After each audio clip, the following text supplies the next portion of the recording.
Oke, gila, keren banget sih kali ini reading bareng Speed Scooter. Ya lumayan lah sambil nunggu ngabuburit ya kan, jalan-jalan keliling kota Surabaya. Nah, kali ini saya sedang berada di Triple S ya, yang mana di sini tuh base campnya Speed Scooter sendiri. Nah, kali ini di sebelah saya ada Mas Bebek. Halo Mas Bebek. Halo Mas Chandra. Gimana Mas, sehat? Alhamdulillah sehat Mas Chandra. Puasa aman Mas? Oh aman, selalu aman. Harus aman itu. Harus aman. Iya. Lancar kan? Alhamdulillah lancar. Iya. Mungkin Mas Bebek bisa perkenalkan diri Mas. Siapa? Mungkin kalau saya nggak perlu dikenalkan Nggak Mas. perlu dikenalkan. Udah tercemar saya. Nggak. Saya Bebek dari Speed Scooter Syndicate. Saya mewakili, sebenarnya perwakilan sih sebenarnya. Kalau biasanya kan yang jadi narasumber Dokter Bambang itu. Kalau di kita biasanya disebut imam besar itu. Imam besar. Iya, imam besarnya Speed Scooter itu Dokter Bambang. Saya cuma ya yang mewakili beliau seperti itu. Dokter Bambang itu sebutnya bos apa? Bos geng ya? Bos geng. Ya, bisa bos geng atau imamnya Jamaah Kuro. Oh, kenapa jadi tuh imamnya Jamaah Kuro? itu sebutan dari teman-teman Jamaah Kuro itu buat sebutan Speed Scooter Syndicate gitu. Oh, karena gitu. memang logo kita kan ada kura-kura nempel roket di atasnya itu. Makanya sebutnya Jamaah Kuro gitu. Jamaah Kuro. Iya, benar. Oke. Lah, berarti Masnya sendiri anggota ini kan? Saya ya anggota Speed Scooter juga gitu. Kalau boleh tahu udah dari kapan Mas sebagai anggota Speed Scooter sendiri? Saya di Speed Scooter kurang lebih dari 2017 atau 2018. 2018. Gitu. Itu istilahnya awal-awal Speed Scooter lahir. Jadi founder itu ada ya Dokter Bambang sendiri, ada Pak Budi, ada Pak Win, Om Denny, sama Mas Ateng itu salah satu founder perintis, sama almarhum Lek Tanto itu perintis terbentuknya Speed Scooter gitu. Tapi kalau ide dan semuanya hampir besar ya dari dokter sendiri. Dari dokter sendiri. Bahkan sampai logo Speed Scooter itu yang gambar juga Dokter Bambang sendiri. Seperti itu. Nah, kalau ngomongin Vespa nih, Masnya sendiri udah dari kapan sih Mas berkecimpung di main Vespa sendiri? Kalau Vespa itu kalau kenal udah lama. Jadi tetangga dulu saya punya Vespa. Mulai suka Vespa lagi itu awal masuk kuliah. Masuk kuliah. 2009 masuk kuliah.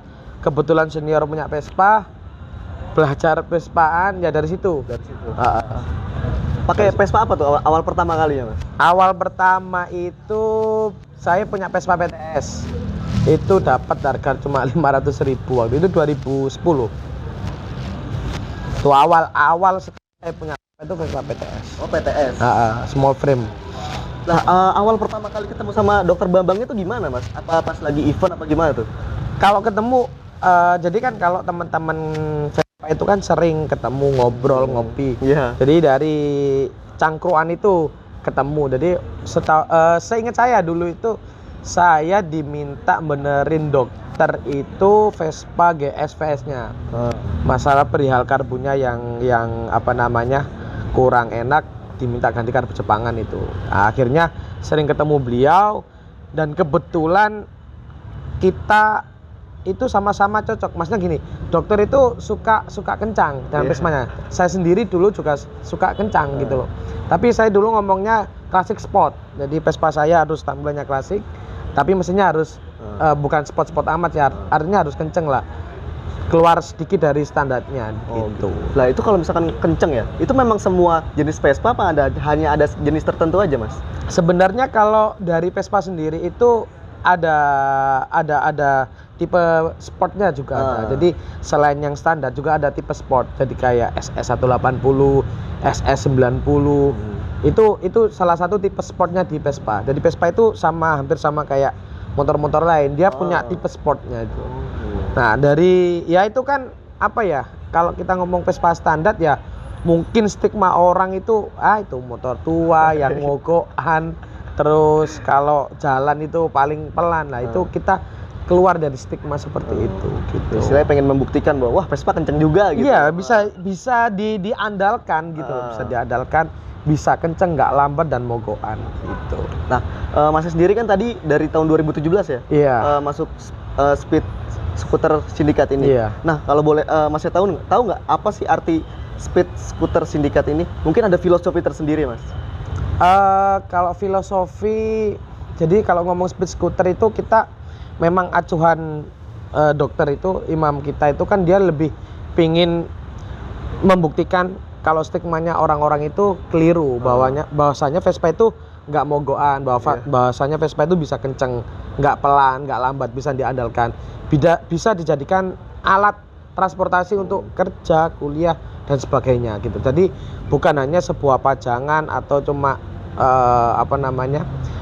ya nilai klasikal gitu ya, tapi untuk sampai sekarang malah bisa buat ada nilai investnya gitu. Jadi kita ngomong speed itu karena kita mengacunya ke kecepatan gitu. Kalau ngomong skuter ya memang Vespa itu sebutannya kan skuter.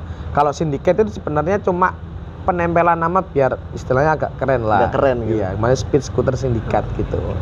Kan biasanya kan rata-rata gini Mas, orang ketika naik Vespa atau punya koleksi Vespa di rumahnya, saya nggak usah dimodif lah buat koleksi atau mungkin buat sekedar jalan-jalan aja ya kan. Nah itu makanya kita itu sebenarnya speed scooter itu bukan komunitas, bukan klub, tapi kita lebih ke ideologi dalam bervespa gitu loh.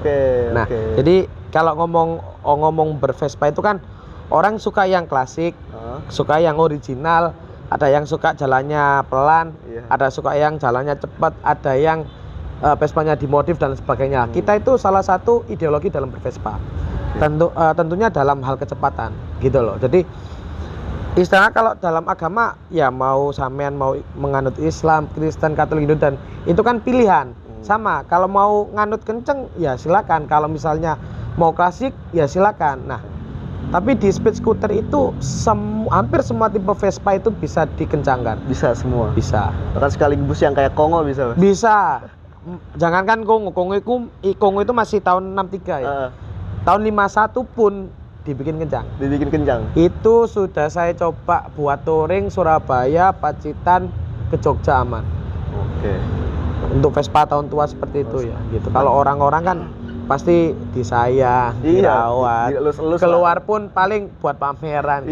Tapi kalau untuk di Jamakuro di speed scooter nggak ada seperti itu. Nggak ada. Nah kalau di scooter biasanya ada nggak sih kegiatan rutin tahunan dari SS ini? Kalau kegiatan rutin tahunan yang pertama ada speed touring, speed touring adventure. Kebetulan kemarin November kita ke Flores. Jadi kita start dari Maumere ke Larantuka, balik ke Maumere, ke Kelimutu, ke Bajawa, Indi sampai ke Labuan Bajo. Finish ke Labuan Bajo itu kurang lebih sekitar 4 hari. Kalau dulu awal itu speed touring start dari Medan dari Riau Pekanbaru. Yang kedua dari Medan ke titik 0 km Aceh. Gitu. Yang ketiga ke Toraja, Makassar, ke Toraja, yang keempat ini ke Flores, Labuan Bajo.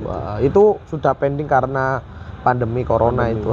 Tapi sekarang sudah mulai digencarkan lagi, Mas? Iya, dari gencarkan untuk tahun ini masih digodok ini mau kemana kita. Rencananya sih kemarin Bos Geng maunya ke Kalimantan. Nggak tahu itu Kalimantan mana atau nanti mungkin bisa nyebrang ke Sabah perbatasan. Itu kan biasanya kalau Kalimantan yang paling tujuan utamanya nyebrang ke Sabah perbatasan sama Malaysia itu. Tapi kita nggak tahu rute mana nanti tahun ini. Ini kan momen puasa Mas ya? Ramadan. Nah mungkin dari SSS sendiri itu apa ada kegiatan berbuka bersama kah atau sahur on the road? Ada. Kalau bulan Ramadan ya itu rentetan kegiatannya Triple S ya, Jamakuro. Selain speed touring adventure itu ada lagi kita ada hitanan masal. Hitan masal. Jadi hitan masal itu kita ke yayasan pondok pesantren, ngumpulin kadang anak yatim atau pesertanya bebas dari pihak manapun, dari siapapun boleh menjadi peserta hitan masal. Itu biasanya diadakan di bulan Maulud. Sama sekalian acara Maulud Nabi. Kalau di bulan Ramadan ini kita biasanya ada sahur on the road. Jadi sahur on the road nanti kita ada beberapa panti asuhan, kita bagikan makanan, kita bagikan santunan, kemudian sambil reading juga tentunya. Itu kalau kegiatan di bulan Ramadan. Nanti kalau buka bersama pasti ada juga antara internal dengan teman-teman komunitas Vespa yang lain. Menarik banget. Itu yang tadi maksudnya yang hitan yang ada di hitan masal. Itu berarti yang membedakan Maksudnya apa ya? Kayak kegiatan lah, kegiatan tahunan dari Triple S sendiri itu. Benar. Kayak di apa? Komunitas lain gitu mungkin ada yang sama seperti itu nggak Mas? Kalau Atau- sebenarnya kalau dari komunitas lain ya, komunitas lain tuh juga sama.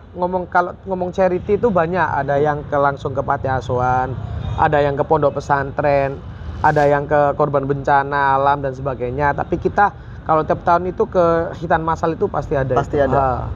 Terus nanti selain itu juga biasanya kalau Idul Adha kita korban kambing berapa ekor taruh di pondok dan sebagainya. Jadi gitu. kalau ngomong program charity-nya Speed Scooter dan teman-teman Vespa semuanya pasti ada. Pasti semua. ada. Iya. Kalau dari Triple S sendiri udah berapa banyak sih Mas anggota yang bergabung? Nah ini susah saya kalau ngomong berapa anggota yang gabung ya. Masalahnya Iya. kita kembali lagi kita ini sebuah ideologi gitu loh. Oke. Jadi kalau kita ngomong berapa jamaah kita itu susah. Kalau ngomong- Tersebar banyak Ih. gitu ya. Jadi nah barusan kan dokter ngomong kalau sini tuh ngomong main headnya di Surabaya. Jadi tiap kota itu ada chapter namanya. Jadi ada bukan ketua sih. Jadi tiap kota itu ada anak yang ditanggung jawabin untuk misalnya ngontrol kondisi teman-teman yang di sekitar sana. gitu. Jadi kayak di Jakarta ada si Mas Angga, terus di Aceh ada Mas Bani, di Bandung ada si Mas Alfi, di Makassar ada Om Gilang dan sebagainya. Jadi di tempat-tempat di kota-kota besar itu ada pos chapternya masing-masing seperti itu. Paling jauh Mas, chapternya sampai mana? Aceh ada, Aceh ada. Mas Bani, terus Makassar ada Om Gilang. Kalau di Pulau Jawa ya hampir di kayak Bandung, Jakarta itu ada. Nah kalau misalkan touring nih Mas ya, Iya. kan banyak chapter-chapternya. Iya. Nah, itu pernah nggak paling jauh tuh sampai mana? Kalau touring kita ke gini, speed touring adventure kita lebih ke arah gini. Jadi misalnya kita mau tujuannya kayak kemarin ke Flores, kita tentuin dulu. Kalau memang di sana belum, karena memang di Flores jarang, semuanya jarang, ya. belum ada chapternya di sana. Jadi kita nentuin rutenya aja dulu. Oke. Tapi kemarin yang create, jadi yang ngemas speed adventure kita waktu di Flores itu teman-teman dari Bali. Jadi chapter Bali yang bikin, yang bikin rutenya, yang bikin akomodasi dan sebagainya seperti itu. Jadi chapter yang terdekat dari tujuan kita. Jadi, tapi kalau kita ngomong touring silaturahmi ya, teman-teman Jakarta, Tasik, Bandung itu sangat welcome sekali. Hampir dimanapun lah. Jangankan kita ngomong sama ideologi ya, kita sama-sama Vespaan, nggak kenal, itu pun akhirnya bisa lebih Solidaritas dari lah akrab. intinya ya. Benar, itu yang utama. Nah kalau kita berbicara tentang solidaritas sendiri Mas ya, kan waktu itu sempat ada viral tuh kayak ada gap antara Vespa klasik dan Vespa Matic gitu. Iya. Nah itu gimana Mas? Kalau saya sih nggak pernah sih ngomong itu ada gap. Ah. Sebenarnya ya itu banyak faktor. Entah itu mungkin karena faktor pribadi, Iya. ya kan. Atau dua itu faktor. Faktor yang kedua itu yang kebanyakan anak yang baru pengen naik Vespa itu Gitu. pasti pilihnya kebanyakan Vespa Matic. Matic, iya, Karena iya. waduh klasik ini ribet, Susah. harus oper, harus ngisi oli samping dan Belum sebagainya. lagi Kalau mogok ya. mogok, nah itu kan stigma untuk pertama ketika dia mau memiliki Vespa klasik, beli Matic dulu lah. Nah karena beli Matic dia nggak tahu harusnya orang bervespa itu seperti apa sih, solidaritasnya, terus ngomong keguyupannya dan semuanya itu seperti apa. Sebenarnya nggak ada masalah sebenarnya. Hanya ada oknum tertentu lah. Kita ngomong oknum aja ya. Oknum aja yang seolah-olah membedakan antara yang klasik sama yang Matic. Sebenarnya nggak ada apa-apa, fan-fan aja. Biasanya kan kalau Vespa klasik itu di klakson tintin gitu. ya langsung nyala, nyaut. atau kalau nggak di blayer. Oh, iya. Blayer itu nyala. Nah kalau yang Matic kan jarang biasanya gitu. Emang jarang, cuma kalau setahu saya kalau memang itu kalau ngomong benar-benar Vespisti ya, orang-orang Vespa ya, dia tetap menyapa sesama itu. Kan kita juga nggak tahu antara kalau ngomong Vespa Matic itu kan banyak pengguna lain. Maksudnya orang biasa yang tiba-tiba pengen punya Vespa ya udah beli aja. Oke. Kita kan nggak bisa membedakan, oh ini anak Vespa, oh ini pengguna lain. Karena memang Vespa Matic kan hampir sama dengan mod kendaraan yang lain gitu loh. Nah, kalau dari pengalamannya Masnya sendiri nih, pernah nggak sih Mas ketika itu mungkin pernah satu momen kayak istri tuh cemburu gitu. Kenapa sih belanja Vespa terus? Kenapa nggak beliin aku skincare atau apa gitu? Pernah nggak ada sambatan-sambatan kayak gitu? Kalau sebenarnya sih ini buka dapur dapur keluarga ini. Sebenarnya enggak, itu tergantung kita sih. Kan gimana pun itu namanya anak laki-laki kan hobi ya, gitu. susah kalau hobi ya. Kalau bisa tuh perempuan ya jangan sampai mengganggu hobi laki-laki. Tapi yang terpenting itu jangan sampai yang laki-laki lupa tanggung jawab, itu aja. Jadi yang penting transparan, aman, udah aman. Iya. Tapi kan nanti pasti merasakan, maksudnya ketika masih muda sama keluarga pasti mana yang didudukan antara susu, popok atau mau beli spare part ya. Itu ya nantinya pasti ini ada istilahnya uang nakal, ada jajan sih gitu. Makanya buat hobi, buat beli spare part, buat upgrade dan sebagainya. Tapi yang terpenting itu dapur harus ngebul dulu. Iya, itu yang utama itu. Nah, kalau pengalaman yang paling suram misalkan ketika apakah pernah nggak mogok di jalan terus nggak ada yang bantuin atau dari rumah nyurung sampai bengkel gitu, pernah nggak pengalaman yang paling pahit ketika menjadi anak Vespa? Apa ya pengalaman pahit? Selama saya naik Vespa belum pernah sih pengalaman pahit. Tapi ya kalau pengalaman kocak seru itu sering. Jadi dulu pernah mogok tiba-tiba kebakar motor itu. Oh, motor kebakar? Kebakar itu waktu itu, tapi aman. Terus lagi yang lucu itu ada temen namanya Mas Ateng. Mas Ateng ini itu kalau nggak salah juga puasa. Mas Ateng itu motornya lagi mogok. Motor saya juga lagi mogok. Telepon lah kita. Halo, Teng ngono. Lapo? Vespa aku mogok. Lu podo Vespa aku mogok. Jadi kita sama-sama mogok ya. Terus ya wis golek pertolongan dhewe. Akhirnya kita cari pertolongan masing-masing gitu. Makanya dokter juga ngasih edukasi. Jadi sebisa mungkin kita kalau punya Vespa juga harus ngerti mesin. Minimal kalau mogok entah businya mati atau apa itu kita juga harus bisa problem solvingnya itu harus bisa gitu. Kita harus memperbaiki meskipun kecil-kecil. Kecuali kalau kerusakan parah baru ke bengkel. Itu kalau anak-anak Vespa biasanya peka ya kalau misalkan tepongannya itu udah dibukar berarti udah mogok berarti itu ya. Seharusnya seperti itu. Jadi kalau ada Vespa di pinggir jalan, kalau tempongnya udah dibuka, ditaruh samping sebelah itu biasanya udah mogok gitu. Pasti meskipun kenceng ya melipir, berhenti, tanyain Mas kenapa? Oh nggak apa-apa Mas, aman. Serius aman. Ya udah kita bisa, Mas tak jalan dulu ya, jalan. Tapi kalau misalnya mereka butuh bantuan ya kita tungguin sampai kelar. Gitu. Nah kalau misalkan teman-teman nih semuanya yang belum lihat, yang belum tahu Triple S, gimana sih kalau mau join Triple L sendiri gitu? Apakah ada syarat tertentu, Mas? Apa harus punya Vespa, harus punya ini gitu? Kalau ngomong ideologi bervespa ya, syaratnya harus punya Vespa. Harus punya gitu. Vespa. Entah itu klasik atau matic, yang penting punya Vespa. Terus sama-sama suka kecepatan gitu. Kita kecepatan juga di dalam speed scooter kita juga punya aturan gitu. Kita nggak boleh satu ugal-ugalan, mengganggu pengguna jalan lain gitu. Itu harus kita hormati. Terus kita juga harus safety riding.